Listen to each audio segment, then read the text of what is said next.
یہ بات ہو نہیں سکتی کہ انسان کی زندگی میں مشکل نہ ہو۔ جب انسان کو پیدا کیا گیا تھا، اس کا خمیر گویا گیا تھا، تو 39 دن تک اس کے خمیر پر مٹی جو گوندی گئی تھی انسان بنانے کے لیے، اس پر 39 دن دکھوں کی بارش ہوئی تھی اور ایک دن خوشیوں کا می برسا تھا۔ تو انسان کی زندگی میں خوشی اور غم اس تناسب سے ہے۔ لَقَدْ خَلَقْنَا الْإِنسَانَ فِي قَبْضٍ۔ انسان کی زندگی مشقتوں کا مجموعہ ہے، حالات کی تلخیوں کے سے مقابلہ کرنا پڑتا ہے، لیکن حالات مشکل ہو جائیں تو ان سے نکلنے کا راستہ کیا ہے؟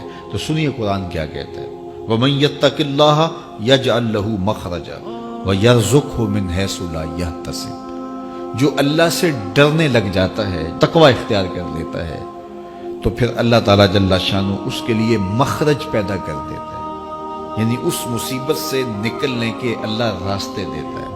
یہ اس شخص کا مقصوم ہے جو اللہ سے ڈرتا ہے۔ اس پر مشکلات اس پہ بھی آتی ہیں، یہ نہیں کہ اس پہ مشکلات نہیں آتی، زندگی کی مشکلات کا وہ بھی شکار ہوتا ہے، لیکن جو ہی مشکلات آتی ہیں ان مشکلات سے نکلنے کا اللہ اسے راستہ بھی عطا کر دیتا ہے۔ اور دوسری بات، وَيَرْزُقْهُ مِنْ حَيْثُ لَا يَحْتَسِبُ، اللہ اس کو وہاں سے رزق دیتا ہے جہاں سے اسے گمان بھی نہیں ہوتا، وہاں سے رزق دے دیتا ہے۔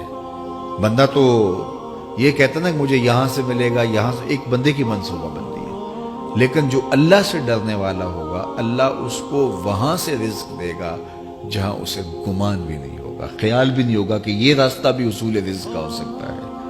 تو یہ میرے رب کا وعدہ ہے اور میرے رب کے وعدے سچے ہیں۔ تو جب تم اللہ سے ڈرنے لگو گے تو یہ تخت و تاج، یہ دنیا کی عزتیں، یہ تمہارے قدموں میں ہوں گی۔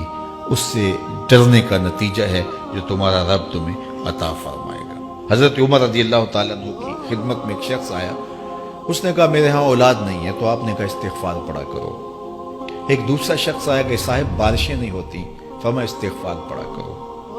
تیسرا شخص حاضر خدمت ہوا اور کہا کہ ہمارے ہاں قحط کا عالم ہے، فرمایا کہ استغفار پڑھا کرو۔ تو کوئی پاس بیٹھا تھا، اس کے اٹھ کے جانے کے بعد کہا کہ مختلف لوگ مختلف سوال لے کر آئے اور آپ نے ایک ہی جواب دیا کہ استغفار پڑھا کرو۔ تو کہا میں نے اپنی طرف سے تھوڑا دیا، یہ تو میرے رب کا فرمان ہے۔ کہا وہ کیسے؟ کہا سورہ نوح پڑھو، فَقُلْتُ اسْتَغْفِرُوا رَبَّكُمْ۔ حضرت نوح علیہ السلام نے اپنی قوم سے کہا کہ اپنے رب کے حضور استغفار کیا کرو، اِنَّهُ كَانَ غَفَّارًا۔ اس کا نتیجہ کیا ہے؟ جب تم استغفار کرو گے تو وہ تمہارے گناہ بخش دے گا۔ ایک تو فائدہ اس کا یہ ہوگا، وَيُرْسِلِ السَّمَاءَ عَلَيْكُمْ مِدْرَارًا، آسمان سے موسلادھار بارشیں بھی برسیں گی، وَيُمْدِدْكُمْ بِأَمْوَالٍ وَبَنِينَ، اور اللہ تمہیں استغفار کی برکت سے مالا مال بھی کر دے گا، وَبَنِينَ، اور تمہیں بیٹے بھی عطا کرے گا، وَيَجْعَلْ لَكُمْ جَنَّاتٍ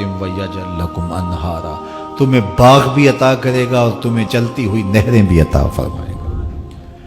آج میں سمجھتا ہوں کہ پاکستانی قوم کو اجتماعی استغفار کی ضرورت ہے۔ آپ کے دریاؤں کا پانی سوکھ گیا، استغفار کریں گے اللہ تعالیٰ ان کو پانیوں سے مالا مال کر دے گا، بارشیں ہوں گی، قحط سالیاں دور ہوں گی، بے اولادوں کو استغفار سے اولاد نصیب ہوگی، اور معیشت کی بہتری جو ہے وہ استغفار کے ذریعے سے ہوتی ہے۔ تو یہ 5 چیزیں بیان فرمائیں، تو استغفار سے خوشحال